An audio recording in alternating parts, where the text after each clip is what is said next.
വീട്ടിൽ രാവിലെ തന്നെ ബന്ധുക്കളും ബാക്കി അച്ഛനും സഹോദരനും ഒക്കെയുണ്ട്. അവരെല്ലാവരും ഇവിടുത്തെയുണ്ട്.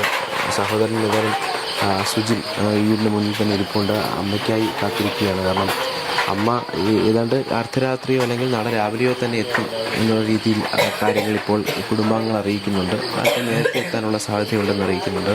അതിനുശേഷമാകും ഇന്ന് രാവിലെയോടുകൂടി സംസ്കാര ചടങ്ങുകളുടെ സമയം അത് തീരുമാനിക്കുമെന്ന് പറയുന്നുണ്ട്. എന്തായാലും ഇന്നലെ ഏത് രീതിയിലാണോ ഈ അമ്മ, മുത്തശ്ശിയാണ് ഇപ്പോൾ ദൃശ്യങ്ങളിൽ കാണുന്നത്, ആ മുത്തശ്ശി ഏത് രീതിയിലാണോ ഉണ്ടായിരുന്നത് അതേ രീതിയിൽ തന്നെ എല്ലാം ചെയ്യുന്ന മകനായിരുന്നു.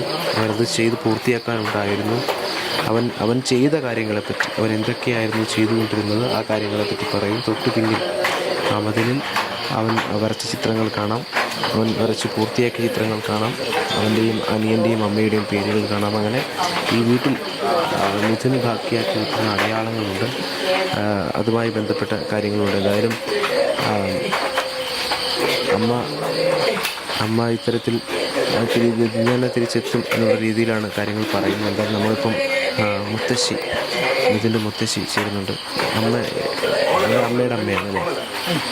അമ്മ എപ്പോഴെത്തുമെന്ന് അറിയുന്നത്? അമ്മ എപ്പോഴെത്തുമെന്ന് അറിയാൻ വയ്യ. പറഞ്ഞിട്ടില്ല. ടിക്കറ്റ് എടുക്കാൻ പോയിട്ടുണ്ടെന്ന് പറയുന്നു. അമ്മ എവിടെയാണോ താമസം? അല്ല, ഇങ്ങോട്ട് വന്നതാണ് അല്ലേ? വന്നതാണ്. ഇന്നലെ എപ്പോഴായിരുന്നു? ഇന്നലെ ഞങ്ങളറിയുന്ന 8:30 അല്ലേ? അപ്പോഴത്തേന് ഞങ്ങൾ വന്നു. അപ്പോഴത്തേന് ഞങ്ങളുടെ അടുത്ത് ഇതൊന്നും പറഞ്ഞില്ല. കറണ്ട് അടിച്ച് എന്നേ പറഞ്ഞുകൊണ്ട് ഇവിടെ വരുമ്പോഴേ അറിയുന്നു. അവനെ കണ്ടതുപോലും ഇല്ല.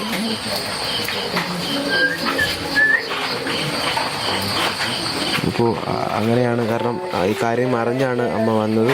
അമ്മയുടെ അമ്മയാണ്. വീട് ദൂരെയാണല്ലേ? ഏനാറ്. അവിടെ നിന്നാണ് വന്നത്. ഇന്നലെ വൈകിട്ടെത്തി? അല്ല, അന്നേരം തന്നെ വന്നു. അയലത്തുകാർ വിളിച്ച് പറഞ്ഞു. അവിടെ വരുമായിരുന്നല്ലോ അവധിക്കൊക്കെ? വരും. പള്ളിക്കൂടം അടവിനല്ലേ അവിടെ ആയിരുന്നു. സ്കൂള് തുറന്നതിന് ശേഷമാണ് ഇങ്ങോട്ട് വന്നത്. വന്നല്ലേ? പിന്നെ സ്കൂളിൽ പോയി തുടങ്ങിയപ്പോൾ മുതൽ അങ്ങോട്ട് വന്നിട്ടില്ല. ഇന്നലെ എന്നും വിളിച്ച് കാര്യങ്ങൾ പറയും.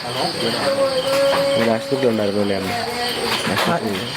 വന്നിരുന്നു. വന്നു. അതായത് കൊട്ടാരക്കരയിലാണ് അമ്മയുടെ വീട്.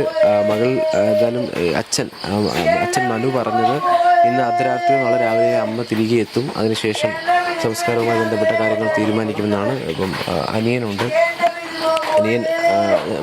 സുജിൻ